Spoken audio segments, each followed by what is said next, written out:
İranda ixtişaşlar müəyyən qədər səngisə də ölü sayı ilə bağlı rəqəmlər vəziyyətin hələ də qənaətbəxş olmadığını deyir. Deməli, Reutersin belə bir açıqlaması var. İnsan haqları aktivistləri xəbər agentliyi dəqiqləşdirib ki, deməli 3090 ölüm faktı artıq təsdiqlənib, yəni 3000 ötüb artıq dünyasını dəyişənlərin sayı və onların arasında 2885 nəfər məhz etirazçılardır, yəni dinc insanlardır. Deməli, ali lider Əli Xamneyi də ilk dəfə İrandakı hadisələrdə ölü sayı ilə bağlı bir açıqlama verib. X hesabındakı paylaşımında yazıb ki, etirazlarda bir neçə min insan qətlə yetirilib. Və bir neçə gün əvvəl Fox News-a Xarici İşlər Naziri Abbas Əraqçının bir açıqlaması vardı. Orada deyirdi, bir neçə yüz insan həyatını itirib. Amma ali liderin açıqlamasında tamamilə başqa bir mənzərə görürük. Xamneyi həmçinin deməli bu hadisələrdə qətillərin Amerika Birləşmiş Ştatları və İsrail tərəfindən həyata keçirildiyini iddia edib həmin paylaşımında. Deməli, belə deyir, İrandakı ixtişaşlar Birləşmiş Ştatların planı idi. Amerika prezidentini İran xalqına qarşı verdiyi zərərlərə və atdığı böhtanlara, bunların nəticəsində itkilərə görə cinayətkar hesab edirik, deyir Xamneyi. Son ixtişaşlar Amerikanın planı idi. Trump özü bu ixtişaşlara müdaxilə etdi, açıqlamalar verdi, ixtişaşçılara dəstək verdi və hərbi dəstək verəcəyini də əlavə etdi. O, deməli, yəni Xamneyi Birləşmiş Ştatların bu hadisələri planlaşdırdığını və məqsədinin, deməli, İran üzərində hökmranlıq olduğunu qeyd etdi və əlavə edir ki, bu hazırki prezident Trumpın məsələsi deyil. Ümumiyyətlə, Amerika Birləşmiş Ştatlarının siyasəti budur. İranı məhv etmək, parçalamaq və burada hökmranlıq etmək. Donald Trump deməli, nə deyir əvəzində? Deyir, Xamneyinin 37 illik hakimiyyətinə son qoymağın vaxtı gəlib çatıb. Deməli, İranda yeni rəhbərlik axtarmağın vaxtıdır. Ayətullah Əli Xamneyinin 40 ilə yaxındır davam edən hakimiyyətinə artıq son qoyulmalıdır. Deməli, bunu Politicoya müsahibəsində deyib Trump, bu adam xəstədir, deyir. Yəni, Xamneyini xəstə hesab edir. O, ölkəsini düzgün idarə etməli və insanları öldürməyi dayandırmalıdır.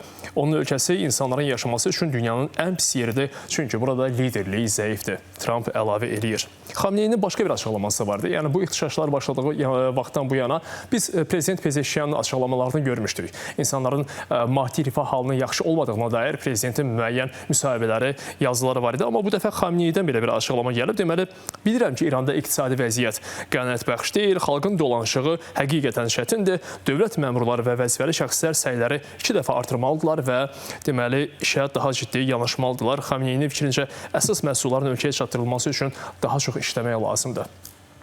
Həqiqətən də ilk dəfədir ki, ali liderdən belə bir açıqlama gəlir və bu ixtişaşlara, etirazçıların fikirlərinə, bu deməli etirazlara başlamalarına səbəb olan məsələlərə nə qədər təsir edəcək Xamneyinin bu açıqlaması, bu da təbii ki, sonraki günlərdə məlum olacaq. İranla yanaşı, deməli, Suriyada da vəziyyət son günlərdə gərginləşməyə başlayıb. Xüsusən, deməli, Suriya Demokratik Qüvvələrinin nəzarətində olan şəhərlərdə, deməli, başlayan proseslər artıq Suriya hökumətinin bu ərazilərə əl qoyması ilə yekunlaşdı. Deməli, Suriya ordusu Tapka, Deyir Əzzor və Raqqa şəhərlərini də tamamilə YPG, SDQ-dən təmizlədi. Yəni, Suriya Demokratik Qüvvələrindən özlərini belə adlandıran Kürd silahlı birləşmələrdən gedir söhbət. Türkiyə kütləvi informasiya vasitələri Suriya hökumətinə istinadən bu haqda məlumat yayır və qeyd olunur ki, deməli, sosial şəbəkələrdə də azad edilən həmin yaşayış məntəqələrdən görüntülər paylaşılır və axşam saatlarında ötən gündə baş verdi. Artıq Suriya hökuməti ilə Suriya Demokratik Qüvvələri arasında dediyimiz o Kürd silahlı birləşmələri arasında bir atəşkəs deməli, imzalandı və deməli, bunun nəticəsində hökumət həmin ərazilərdəki neft yataqlarına da nəzarəti ələ keçirmiş oldu. Əhməd Əlşara, YPG, SDQ terror təşkilatının yerləşdiyi bütün cəbhələrdə atəşkəsini nəzərdə tutan yeni razılaşmanı da təsdiqləmiş oldu bu atəşkəslə. Deməli, YPG-nin həbsxanasından görüntülər yayıldı. Suriya ordusunun nəzarətə götürdüyü Tapkadan gedir söhbət. Burada terror təşkilatı YPG-nin həbsxanasının görüntülərini deməli, Anadolu agentliyi yaydı və məlumata görə YPG Tapkadan çıxarkən həbsxanadakı əsirləri də öldürüb. Suriya hökuməti buna görə YPG-ni müharibə cinayəti törətməkdə ittiham edib. Qrenlandiya mövzusu da aktiv olaraq qalmaqdadır. Artıq 1 fevraldan etibarən Amerika Birləşmiş Ştatları prezidenti Donald Trump bəzi Avropa ölkələrinə əlavə gömrük vergisi tətbiq edəcək. Bunlar hansı ölkələrdə məhz Qrenlandiyanı Birləşmiş Ştatlara vermək istəməyənlər, Qrenlandiya uğrunda Danimarkanın yanında olacaqlarını açıqlayan ölkələrdə Danimarka, təbii ki, Norveç, İsveç, Fransa, Almanya, Böyük Britaniya, Finlandiya və Niderlanddır. Bunlar deməli 10%lik rüsum tətbiq olunur və 2026-cı il 1 iyun tarixində bu rüsumların məbləği 25, hətta 25%-ə qədər artacaq.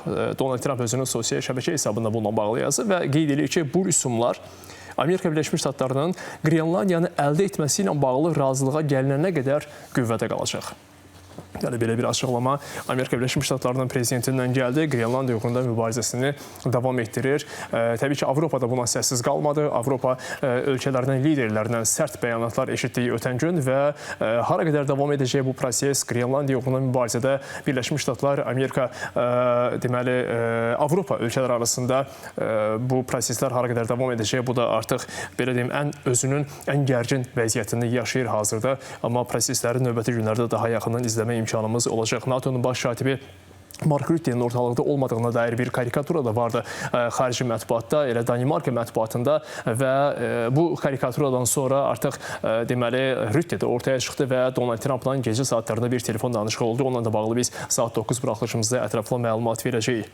Deməli, İsrail Türkiyəyə görə Sülh Şurasının tərkibindən narazıdır. Sülh Şurası dediyimiz Amerika Birləşmiş Ştatları prezidenti Donald Trump'ın Qəzza məsələsi ilə bağlı ərsəyə gətirdiyi, yaratmaq istədiyi bir platformadır, belə deyək. Trump administrasiyası Qəzza Sülh Şurasının tərkibi ilə bağlı açıqlaması İsraillə razılaşdırılmayıb və Təl-Əvivin siyasətinə ziddir, deyir Benyamin Netanyahunun ofisi. Belə bir məlumat yayıb. Reuters yazır ki, bu barədə deməli açıqlamada nələr deyilir? Xarici İşlər Naziri Gideon Saar bu məsələni ABŞ dövlət katibi Marco Rubio ilə müzakirə edəcək. Cümə günü Ağ Ev tərəfindən açıqlanan şuraya Türkiyənin Xarici İşlər Naziri Hakan Fidan da daxildir və İsrail tərəfi təbii ki, Türkiyənin belə bir şuranın tərkibində olmağını istəmir. Amma başqa bir məsələ də var ki, nəinki Hakan Fidan, ümumiyyətlə Trump Rəcəb Tayyip Ərdoğana bir məktub yollayır və həmin məktubda Rəcəb Tayyip Ərdoğanın qurucu üzvü olmasını istəyir və bu da təbii ki, Təl-Əvivdə normal qarşılanmır. Bununla da bağlı bizim daha ətraflı deməli, məlumatlarımız olacaq saat 9 buraxılışımızda. İndi isə